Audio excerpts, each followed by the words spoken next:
அஸ்ஸலாமு அலைக்கும் வரஹ்மத்துல்லாஹி வபரகாத்துஹு. இந்த குர்பானி என்பது யார் மீது தான் கடமை, எந்த அடிப்படையில் இது கடமையாக பார்க்கப்படுகிறது அப்படிங்கிற ஒரு கேள்வியும் வருகிறது. அப்ப இந்த குர்பானி பொறுத்தவரையிலும் அதை கொடுக்கக்கூடிய அளவிற்கு யாருக்கு வசதி இருக்கிறதோ அவர் மீது அந்த குர்பானி கடமையாகிவிடும். இப்ப எல்லோ முஸ்லிம்களும் அந்த ஏன்னா பொருளாதாரம் சம்பந்தப்பட்ட இஸ்லாத்தினுடைய எந்த ஒரு வழிமுறையாக இருந்தாலும் போதனையாக இருந்தாலும் அதை செய்யக்கூடிய சக்தி அவருக்கு இருக்கும் என்றால் அவர் அதை செய்தாக வேண்டும். எனக்கு அந்த செய்யக்கூடிய அளவுக்கு அந்த பொருளாதார வசதி இல்லை, அந்த வாய்ப்பு இல்லைனா நீ செய்ய வேண்டிய அவசியம் இல்லை என்பதுதான் இஸ்லாத்தினுடைய பொதுவான அளவுகள். அப்ப அந்த அடிப்படையில் இந்த குர்பானி என்பது அந்த குர்பானி பலிப்பிராணியை வாங்கி அதை அறுத்து கூடிய அளவுக்கு ஒருவருக்கு பொருளாதார வசதி இருக்குமேயானால், அது ஆடாக இருக்கலாம், மாடாக இருக்கலாம், ஒட்டகமாக இருக்கலாம், அல்லது ஒரு 7 பேர் சேர்ந்து ஒரு மாட்டை கூட்டு குர்பானி என்ற அடிப்படையில் செய்யக்கூடிய அந்த வழிமுறையாக இருக்கலாம். இது மாதிரி கூட்டு குர்பானியாகவோ அல்லது தனிப்பட்ட ஒரு நபராகவோ அந்த வழிபாட்டு முறையை செய்யக்கூடிய அளவுக்கு பொருளாதார சூழல் அவருக்கு இருக்குமேயானால் அவர் கண்டிப்பாக என்ன செய்யணும், அந்த வழிமுறையை அவர் செய்துதான் ஆகணும். தட்டி கழிக்க முடியாது. என்னிடத்துல காசு இருக்குது, அதை நிறைவேற்றக்கூடிய சூழல் இருக்குன்னா நான் வேறு எந்த காரணத்தை சொல்லி அதை தட்டி கழிக்காமல் அந்த குர்பானியை நான் நிறைவேற்றியே ஆக வேண்டும் என்று என்ன செய்து மார்க்கம் நமக்கு வலியுறுத்துகிறது.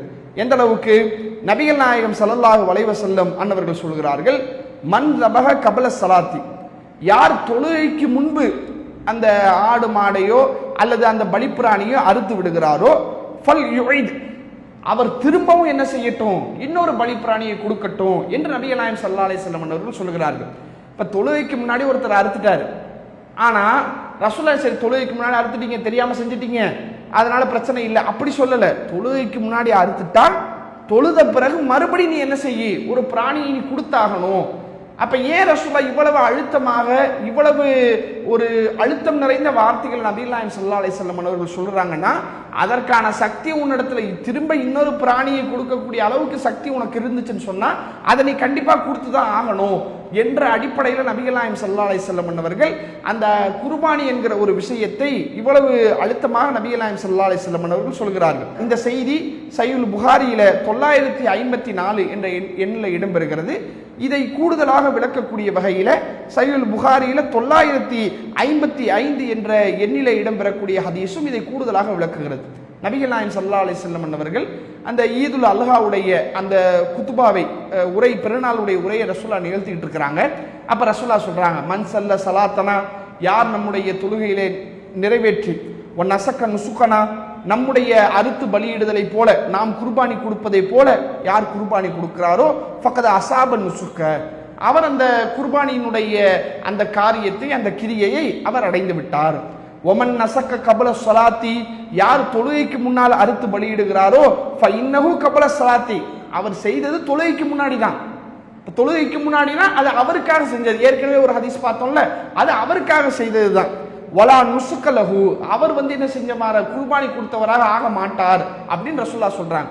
அப்போ ஒரு நபித்தோழர் கேட்கிறாரு, அல்லாஹ்வுடைய தூதரே, என்னுடைய குடும்பத்தில் நான் என்னுடைய ஆட்டை முதலாவதா அறுக்கணும்னு சொல்லி ஆசைப்பட்டு நான் அறுத்துட்டேன், இப்போ நான் என்ன செய்ய அப்படின்னு ரசூலுல்லாஹ் இடத்துல கேட்குறாங்க. அப்போ ரசூலுல்லாஹ் பார்க்குறாங்க, வேற ஏதாவது ஆடு இருக்குதா? இருக்கு அல்லாஹ்வுடைய தூதரே, ஆனால் அந்த ஆடு ஒரு வயசு பூர்த்தியான ஆடா இல்லை, ஒரு 6 மாதம் பூர்த்தியான ஆடா தான் இருக்குது. இப்போ என்ன செய்ய அப்படிங்கிறாங்க. பரவாயில்ல, அதை நீ அறுத்துரு. பரவாயில்லப்பா, விட்டுருப்பா, அடுத்த வருஷத்துலேருந்து சரி பண்ணிக்க அப்படி சொல்லலை. பரவாயில்ல, அதை நீ அறுத்துரு. அப்ப நீ செய்த அந்த ஒரு தவறுக்கு ஒரு பரிகாரமாக ரசூலுல்லாஹ் என்ன செய்யறாங்க, இன்னொரு ஆட்டை நீ கொடுத்துதான் ஆகணும் அப்படின்னு சொல்றாங்கன்னா, அப்ப ஆடு கொடுக்கக்கூடிய அளவுக்கு சக்தி உள்ளவர்கள் அதை கண்டிப்பாக செய்துதான் ஆகணும் அப்படிங்கிற ஒரு விஷயத்தையும் இதுல இருந்து நம்ம பார்க்க முடிகிறது. அப்ப இந்த குர்பானி என்பது அதை கொடுக்கக்கூடிய சக்தி பெற்றவர்கள் கண்டிப்பாக நிறைவேற்ற வேண்டிய, அது தனிப்பட்ட முறையில் கொடுப்பதாக இருந்தாலும் சரி அல்லது கூட்டாக சேர்ந்து கொடுப்பதாக இருந்தாலும் சரி, அந்த அடிப்படையில் அந்த குர்பானியை அவரவர் நிறைவேற்ற வேண்டும் என்கிற ஒரு விஷயத்தை இந்த செய்திகளின் வாயிலாக நம்மால் பெற முடிகிறது. அல்லாஹு அக்பர், அல்லாஹு அக்பர்.